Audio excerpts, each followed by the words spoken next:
La voie va se créer naturellement, mais de rester ouvert, parce que la voie n'est pas toujours celle qu'on croit. Moi, comme je l'ai dit, jamais j'aurais cru que je deviendrais professeur de yoga dans ma vie. Donc, restez ouvert parce que, en fait, la voie, elle va peut-être pas se présenter là où vous regardez pour l'instant.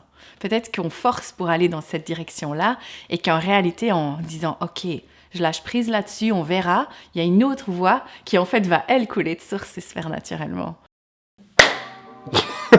Salut à tous, c'est Adamson et bienvenue sur Insta Live pour un nouvel épisode. Alors aujourd'hui on est parti à la rencontre de Daphné Serenity Yoga. Alors Daphné Serenity Yoga, c'est une créatrice de contenu, prof de yoga, mais également sophrologue.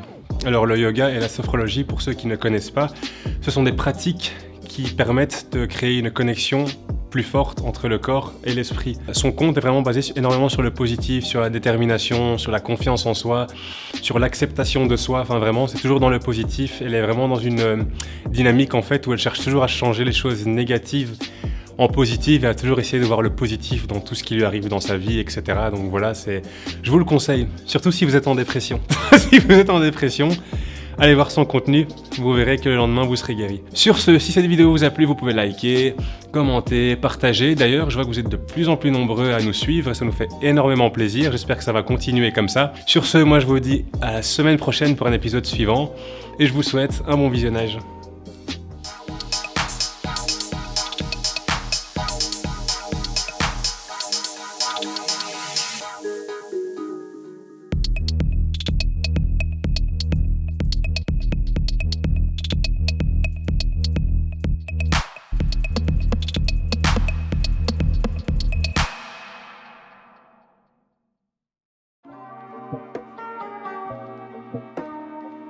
On va dire que c'est un ensemble de mouvements qui va te permettre d'éveiller des sensations physiques, de modifier ton énergie, de transformer ta perception des choses et ton ressenti. Donc c'est à la fois des étirements, des postures de renforcement. On va beaucoup travailler aussi avec la respiration, avec le souffle. Voilà, c'est l'idée, je pense, générale, en tout cas ma définition de ce que peut apporter, de ce qu'est le yoga, je dirais, c'est de trouver une harmonie dans son corps et de ramener aussi une connexion entre l'esprit et la matière, le corps physique. Mais tu as énormément de sortes de yoga, énormément de variantes et je crois que chaque prof, au fait, enseigne aussi son propre flow, son propre yoga. Alors, la sophrologie, c'est basé sur des techniques de méditation, d'auto-hypnose, de relaxation. C'est un neuropsychiatre, Caicedo, qui a créé ça. Et en fait, sa femme était bouddhiste, professeure de yoga. Et il s'est rendu compte en fait que certains de ses exercices sur ses patients, ça fonctionne extrêmement bien. Et il a décidé de créer une méthode qui regroupait un ensemble de techniques, mais avec une philosophie qui était beaucoup plus accessible pour notre esprit, on va dire plus occidental, avec un peu moins de folklore, si je peux dire ça comme ça, et donc quelque chose de un peu plus scientifique. Et c'est vraiment donc un état de conscience modifié. Donc on va descendre son niveau de veille. Donc on a plusieurs niveaux de conscience. Par exemple, quand on dort ou quand on est réveillé, pour prendre deux extrêmes. Ici, on va vraiment essayer d'aller osciller entre ces niveaux et d'aller assez proche du sommeil, mais pas complètement endormi, assez proche du niveau de méditation, comme on disait tout à l'heure. On va vraiment pouvoir, dans ce niveau, percevoir, ressentir les choses complètement différemment et inviter des transformations profondes dans nos croyances, dans nos modes d'action, aussi quand on a des addictions, quand on a des grosses souffrances, des peurs, des phobies, des choses comme ça. On va pouvoir aller, si tu veux, soi-même reprogrammer un petit peu tout ça. Et ça va permettre de créer, de transformer, on va dire, la personne et ses schémas d'être et de penser. Mais c'est quelque chose qu'on apprend à se faire soi-même. On est guidé par quelqu'un, mais c'est nous-mêmes qui allons faire ce travail. C'est un peu la différence de l'auto-hypnose, de l'hypnose, par exemple. En hypnose, c'est la personne qui va te guider. Ici, tu es guidé, mais c'est toi qui apprends à le faire un moment pour toi-même. On t'entraîne à une technique et voilà, petit à petit, tu prends ton autonomie aussi, quoi. C'est vraiment quelque chose de super important pour moi, que ce soit pour le yoga ou pour la sophrologie. C'est vraiment quelque chose qui est décisif, je pense, et surtout chez les personnes qui ont des problématiques plus importantes, mais même en préventif. C'est important que les gens retrouvent leur pouvoir, retrouvent leur autonomie, retrouvent leur propre confiance, en fait. Moi, ça m'a aidée et c'est ce que j'ai envie que les gens développent quand ils suivent mes cours, mes enseignements, mais c'est ce que je fais, quoi.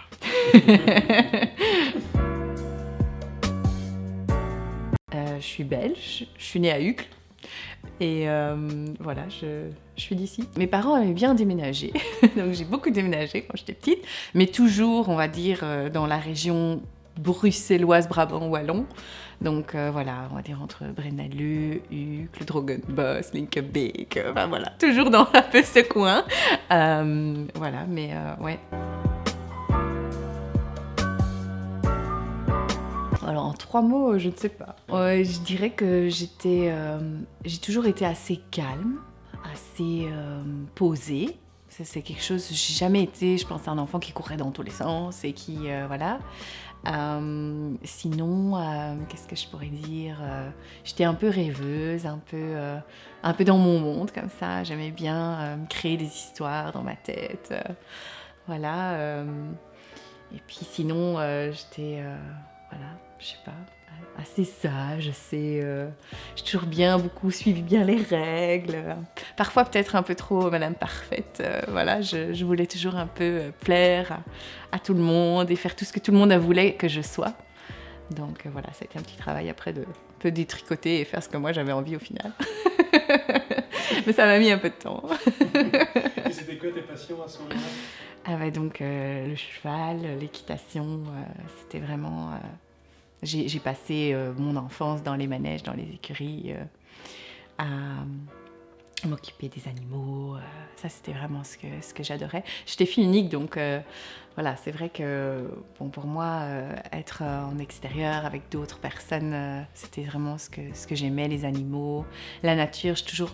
J'ai toujours eu une connexion, je pense, assez importante, assez profonde avec la nature et j'en ai besoin, en fait. C'est quelque chose qui... quand je reste trop à l'intérieur, sur l'ordinateur, mais même déjà petite, je pense, c'est quelque chose que j'avais besoin. Ce contact avec la terre, avec être à l'air frais. D'ailleurs, j'étais la seule à aimer les chevaux dans ma famille. Et mes parents, ils avaient peur et ils auraient préféré que je fasse de la danse. À chaque fois que j'allais, ma maman était stressée, elle avait peur, elle se disait que j'allais tomber.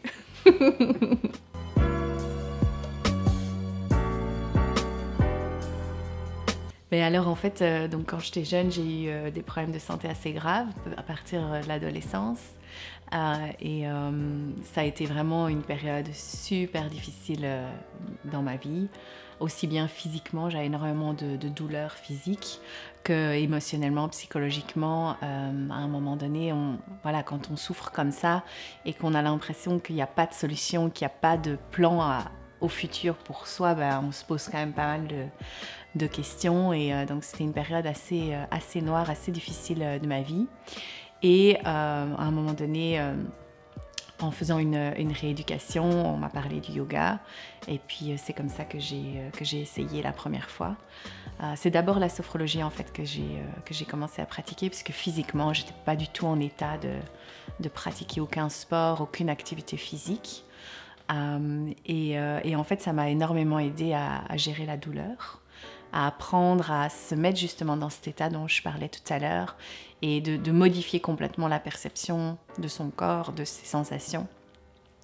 Et aussi de ne plus être dans le jugement, dans la négativité. Moi, je me disais tout le temps, je me répétais très très souvent cette phrase, pourquoi moi? Je trouvais ça injuste, j'en voulais à la vie, j'en voulais à tout le monde. Et en fait, la sophrologie et ensuite le yoga, ça m'a vraiment aidée en fait à justement comprendre qu'il y avait une vue plus large au fait des choses et que cette épreuve que j'ai traversée aujourd'hui m'est utile dans plein d'autres aspects de ma vie, m'a permis de trouver ma voie parce que si j'avais pas eu tout ça, sans doute que je serais pas sophrologue, je serais pas professeure de yoga. Quelque part, ça a donné un sens à ma vie finalement, mais c'est sûr qu'au départ, je le voyais pas du tout comme ça.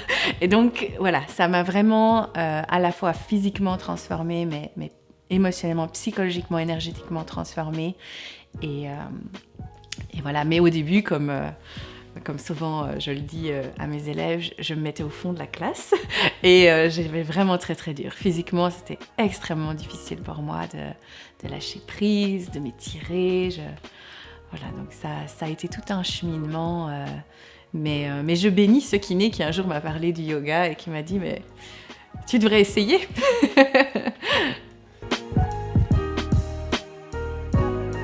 Je dirais que ça fait 6 ans, 7 ans, 6 ans à peu près. Ouais. En fait, on a vécu à l'étranger et à ce moment-là, je m'y suis vraiment consacrée beaucoup plus à fond en fait. J'ai vraiment créé, j'avais le temps, j'avais l'espace dans ma vie à ce moment-là pour vraiment m'y consacrer. Et c'est là en fait que j'ai rencontré quelques personnes qui m'ont donné ce déclic incroyable. Et puis au bout de quelques temps, je me suis dit, en fait, je me vois bien faire ça. Ça me plairait bien en fait d'être là à la place de cette super prof. Peut-être que je pourrais le faire aussi dans le fond. et voilà, et c'est comme ça que petit à petit, voilà, c'est venu. Mais ça faisait au moins déjà un paquet d'années que j'avais commencé. Mais je m'étais jamais imaginée avant ça de devenir prof ou de l'enseigner ou même d'aller aussi loin dans ma pratique en fait.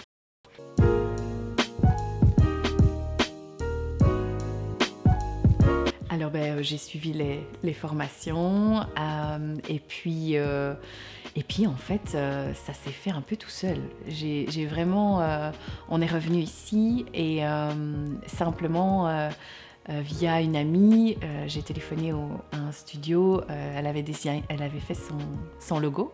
Il venait d'ouvrir et en fait j'ai appelé, j'ai dit voilà, si jamais ça vous intéresse, je suis sophrologue, je suis récemment diplômée de yoga, j'aimerais vraiment commencer à donner 1 ou 2 cours. Si vous avez besoin de remplacement au début ou quoi, vous pouvez m'appeler. Puis elle m'a dit oui, on verra, etc. Et puis quelques semaines après, il y a quelqu'un qui s'est désisté pour des classes. Et donc c'est comme ça que j'ai commencé direct dans le bain. Et voilà, c'est vrai que les premières classes qu'on donne comme ça, c'est impressionnant, quoi. Et puis ça s'est super bien passé. Et puis voilà, de fil en aiguille, c'est devenu vraiment naturel. Et puis un 2e studio, un 3e. Et puis petit à petit, ça s'est vraiment construit petit à petit, mais assez rapidement quand même, je dirais. Et puis voilà, j'ai petit à petit aussi trouvé plus mon style, parce que comme je le dis, dans le yoga, c'est quand même assez vaste. Et puis voilà, me sentir plus à l'aise. Et puis j'ai commencé à développer mes propres cours. Et puis bon voilà, on a aussi notre fameux confinement là, donc j'ai commencé à faire les cours en ligne aussi via Zoom, YouTube. Je suis pas encore la grande pro, mais ça va. et voilà, petit à petit. Et puis maintenant, avec la construction de la salle, j'espère d'ici quelques temps pouvoir vraiment développer mon propre espace et encore plus pouvoir donner le yoga qui, moi, me parle et me tient à cœur et en faire bénéficier tous ceux qui ont envie de me suivre.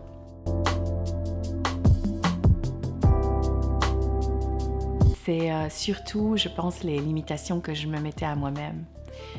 Je pense de mon passé de douleur, de souffrance, de faiblesse musculaire, de douleur aux articulations. En fait, souvent, c'est moi qui me disais que je pourrais jamais faire telle ou telle posture, que j'étais pas assez souple ou que voilà, j'étais pas capable. Et en fait, c'est marrant parce que quand je parlais de transformation, vraiment au niveau même psychologique, de la manière dont on envisage la vie, les choses, mais avant, je me disais, je sais si je saurais faire ça un jour. Aujourd'hui, je me dis plus jamais ça. Même quand je vois une posture extrêmement complexe que je suis incapable de faire aujourd'hui, en fait, je me dis, c'est pas une question de si, c'est une question de quand. un jour, je saurais le faire si je travaille cette posture et que voilà, petit à petit, un pas après l'autre, ben oui, un jour, je serai capable de faire n'importe quelle posture. Si je le fais, si je continue et que je la travaille, évidemment. Si je reste assise, forcément, ça ne va pas se faire tout seul. Mais voilà, donc... Mais les postures les plus difficiles pour moi, ça a été tout ce qui est sur la tête, tout ce qui est à l'envers. J'avais vraiment cette peur, en fait, de tomber. Cette peur de lâcher, je pense, prise. Et donc, ouais, ça a été un sacré défi. Et sinon, le reste, j'ai envie de dire que c'est un peu comme si tout s'était aligné et que le chemin s'était tracé. Et je crois qu'en fait, à un moment donné, quand on trouve sa voie, quand on fait ce en quoi on croit, qu'on se sent aligné avec soi-même, ben, au fait, ça se fait naturellement, je pense. Et je crois que pendant longtemps, j'ai été bloquée dans ma forteresse, dans mes barrières, dans mes trucs, dans mes difficultés, etc. Et puis à un moment donné, c'est comme si un jour j'avais finalement trouvé la sortie et que là, ça avait commencé à vraiment s'aligner. Que vraiment les choses commençaient à couler de source petit à petit. Et j'ai envie de dire, maintenant, j'essaye de suivre ce flow un maximum. Et voilà. Et quand je sens que ça se fait pas naturellement, ben, je me dis que c'est pas ça. C'est que c'est peut-être autre chose. Et j'accepte d'attendre parfois de voir ce qui va venir de mieux. Ou de plus aligné, ou de plus facile, ou de plus... Voilà. Quand je dis facile, ça ne veut pas forcément dire la facilité, mais où il ne faut pas forcer. Je pense que quand on doit trop forcer, qu'on doit trop lutter, c'est que ce n'est pas juste pour nous. C'est vraiment l'enseignement de ce que j'ai l'impression que la vie m'a appris ces dernières années, quoi.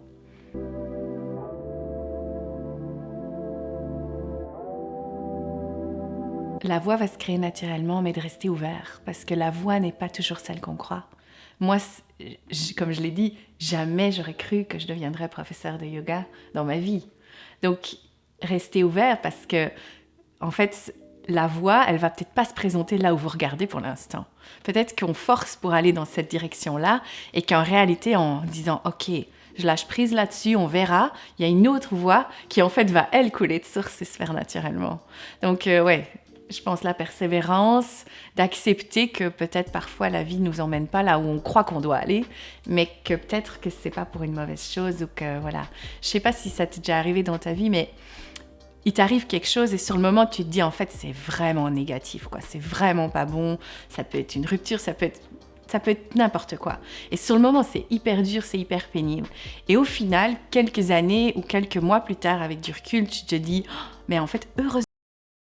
Ça a été genre un wake-up call où ça m'a permis en fait de faire complètement autre chose et j'adore ce que je fais. Je pense que voilà, c'est un des exemples qui illustre le mieux ce que je voulais dire, quoi. On ne connaît pas toujours la grande vue. On a souvent tendance à rester focalisé sur le petit truc qu'il y a juste devant nous là. Mais voilà, quand à un moment on se dit ok, bon, on finit par voir à un moment tout ce qu'il y a autour, quoi. Ouais, je crois.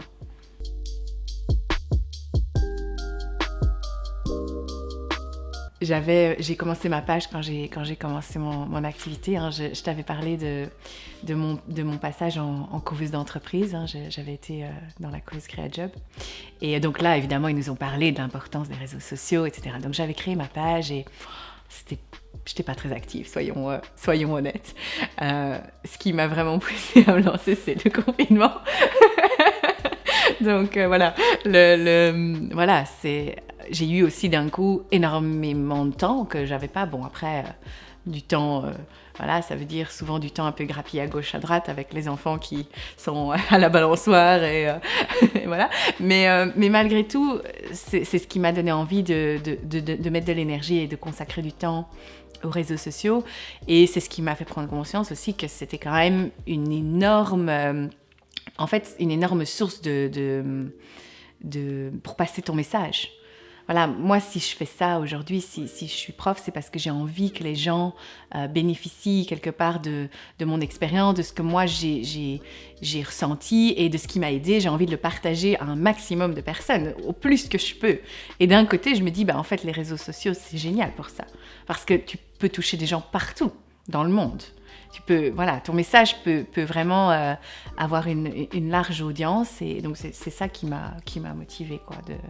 Donc, comme quoi, tu vois, il y a le mauvais côté Covid, mais on peut lui dire aussi merci pour certaines choses. Donc, voilà. Ça dépend. Je fais avec mon téléphone et avec mon meilleur adjoint que tu vois là-bas. que j'oblige à faire des cadrages où il doit parfois se mettre en équilibre. Donc voilà, mais et sinon, comme je te disais, de temps en temps, j'ai une copine qui vient faire des photos. En fait, j'ai la chance, enfin souvent, ce que je propose, c'est à des personnes qui se débrouillent un peu mieux que moi, de dire, ben voilà, on fait des échanges, quoi. Si tu veux bien venir me faire quelques photos, en échange, je te fais des séances de sophrologie, ou je te fais un cours de yoga, ou je t'envoie des méditations pour dormir mieux la nuit. Enfin voilà, en fait, j'essaye vraiment de faire ça le plus souvent possible. Et du coup, ça me permet d'avoir des photos ou du contenu de qualité, parce que c'est pas si facile de s'auto-photographier en yoga. Puisque tu as vu, souvent tu as la tête en bas, les mains au sol, je sais pas, appuyer sur le, sur le petit clic-clic là. Tu vois, c'est le truc retardateur là. J'ai déjà essayé. Hein. Donc voilà, ça sent le vécu. Et puis voilà, tu te vois pas, c'est pas si simple. Enfin voilà, c'est un vrai métier être photographe, donc c'est pas facile. Donc voilà, souvent j'essaye de faire des deals comme ça avec des personnes que je connais ou même parfois que j'ai rencontrées comme ça. Et en fait, c'est super chouette parce que du coup, tu apprends aussi à connaître des gens, à connaître un peu un métier. Et pour les textes, j'ai envie de dire que c'est souvent un peu l'inspiration du moment. J'essaye de suivre aussi les calendriers des lunes, les thèmes des pratiques. Voilà, j'essaye que les gens apprennent quelque chose le plus souvent possible ou, on va dire, donc, soit qu'ils apprennent quelque chose, soit c'est toujours un message d'espoir, entre guillemets. J'ai envie que... Je me dis quand les gens viennent sur ma page, ce que j'ai envie, c'est que quand ils ferment la photo ou l'onglet, ils se disent « Ah ben ça m'a fait du bien de lire ça ». J'ai envie que ça les énergise positivement et qu'ils se disent même si ce que je vis c'est dur en ce moment, il y a toujours le bout du tunnel à un moment donné. Il suffit d'attendre, il suffit que je regarde dans la bonne direction et même si voilà, c'est pas facile, même si ça va pas venir tout de suite, voilà, je peux voir elle a son parcours et finalement, si elle était dans son lit à 18 ans et qu'elle savait pas marcher et que maintenant elle fait des roues et des trucs sur la tête, tout le monde peut le faire. Tout le monde peut s'en sortir à un moment donné.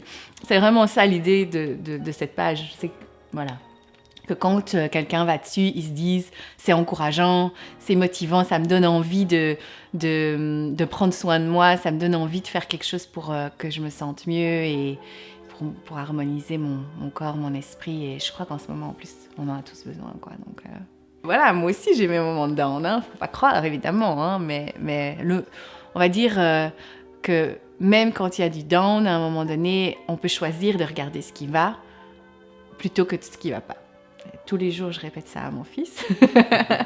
C'est important, je pense. C'est aussi un état d'esprit et on peut changer son état d'esprit. On peut influencer, en tout cas, son état d'esprit. Donc, choisissons de regarder tout ce qu'on a plutôt que tout ce qu'on n'a pas. Parce qu'il y a toujours des choses qu'on n'aura pas. Mais il y aura toujours aussi des choses qu'on aura.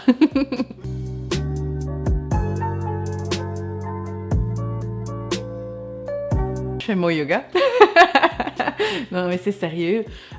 C'est aussi mon refuge. Quand vraiment ça va pas, que tout part en cacahuète, je me mets sur mon tapis, je mets ma musique, je me mets dans ma bulle, je fais mes pratiques, j'essaye de vraiment lâcher prise, d'être juste là maintenant avec mon corps, avec mes sensations, avec tout ce que je peux sentir, d'ouvrir mes sens et de fermer le reste. Et en général, quand j'ai fini, ça va beaucoup mieux. Fini ou ça va beaucoup mieux, ou en tout cas, parfois ça m'aide aussi à y voir clair et à prendre une décision. Parce que souvent, ce qui n'est pas facile, c'est de décider quand il y a quelque chose qui se présente pas comme on veut, ou qui, voilà.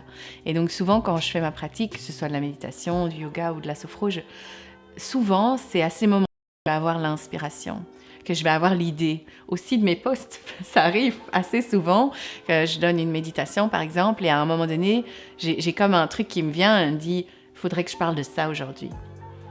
Et voilà. Et après, du coup, de cette idée de base, je vais partir pour écrire mon texte. C'est surtout avec Decathlon que je collabore. Je fais leurs cours en ligne, entre autres. On est toute une équipe qui faisons ça. Et donc, en fait, ça a démarré d'abord avec Think Pink.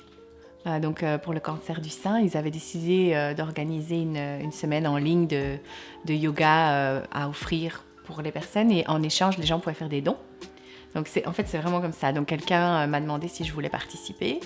Et forcément, j'ai dit oui. Voilà, c'était super chouette de pouvoir faire ça. Et à l'issue, en fait, de cette semaine, en fait, j'ai été recontactée. Ils m'ont dit, voilà, on est super contents que voilà, tu aies bien voulu participer et tout. Ça nous ferait plaisir aussi de te proposer de participer à ce programme qu'on est en train de développer où on fait des sports, entre autres du yoga et c'est comme ça que ça s'est fait. Sinon, les autres, c'est plus en général des gens que je connais ou tu vois, c'est plus un peu on se rend des services mutuels en se disant voilà, tiens, tu as un chouette produit ou tu fais quelque chose de bien, je vais le mettre en avant et puis inversement, souvent les gens me renvoient la balle. Après, c'est même pas toujours forcément dit, c'est juste l'idée de pouvoir... quand on peut aider quelqu'un, pourquoi ne pas le faire? Pour l'instant, ça se limite surtout à ça. Y a beaucoup de marques aussi qui t'approchent maintenant sur les réseaux. Je ne sais pas si c'est comme ça dans tous les secteurs, mais pour nous, pour le yoga, je pense au moins 5 fois par semaine, je reçois des emails. Vous ne voulez pas devenir ambassadeur, ambassadrice, avec toujours des merveilleuses conditions, mais en réalité où tu dois payer la moitié de ton équipement. J'ai envie de dire... les gars, Très rentable, tout ça. vous savez, à un moment donné, si je fais ça si je dis oui à tous ceux qui me proposent ça, je vais me retrouver avec une collection de leggings, donc je ne saurais pas quoi faire, n'est-ce pas? Donc c'est vrai que c'est un peu particulier cette nouvelle façon. Je pense pour eux que c'est une manière de vendre, tout simplement. Mais c'est vrai que c'est un peu, parfois c'est un peu énervant parce que tu te dis mais je comprends pas très bien le but de votre... voilà.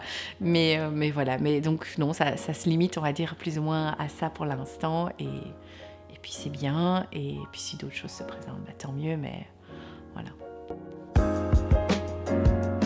C'est une technique qui est basée sur la médecine traditionnelle chinoise qui va travailler sur les méridiens du corps. Et toutes les petites billes, donc en fait il existe des tapis comme ça avec toutes des petites pointes et des petites billes. Et plus des petites pointes que des petites billes, pour être honnête. Alors, et ces petites pointes, en fait, quand on va se mettre dessus, on va essayer vraiment de laisser le corps, comme si le corps pouvait venir fondre un petit peu en mode lâcher prise, en mode se laisser aller. Et ça va venir presser sur tous les petits points d'acupression, et stimuler tous les méridiens, tous les canaux énergétiques qu'on a le long de notre corps. Ça permet de rééquilibrer l'énergie dans les organes, ça permet de rééquilibrer au niveau physique aussi un tas de choses. Et ça permet de se détendre, évidemment, forcément, de relâcher le stress. Et c'est extrêmement efficace, surtout en fait à la limite après une séance de yoga, ça fait vraiment du bien de vraiment venir se poser et de lâcher prise. On sent que ça circule après partout dans tout le corps, le long des bras, du dos. C'est extrêmement agréable, agréable, je ne sais pas, mais en tout cas vivifiant, je dirais. Calmant et vivifiant à la fois, c'est un peu particulier, mais à tester, j'ai envie de dire, pour plus de détails. À tester parce que ça fait du bien au corps, mais ça fait aussi une sensation assez particulière quand on s'y met. Alors, je suis ravie que vous soyez là, aussi bien pour me soutenir que pour m'encourager. Et j'espère que vous trouvez plein de choses positives, plein de contenus agréables. J'espère que ça vous motive. J'espère que cette interview aussi vous permettra de mieux me connaître. Et je suis toujours là, évidemment, si vous avez des questions ou si vous voulez parler de certains sujets, simplement demandez-moi.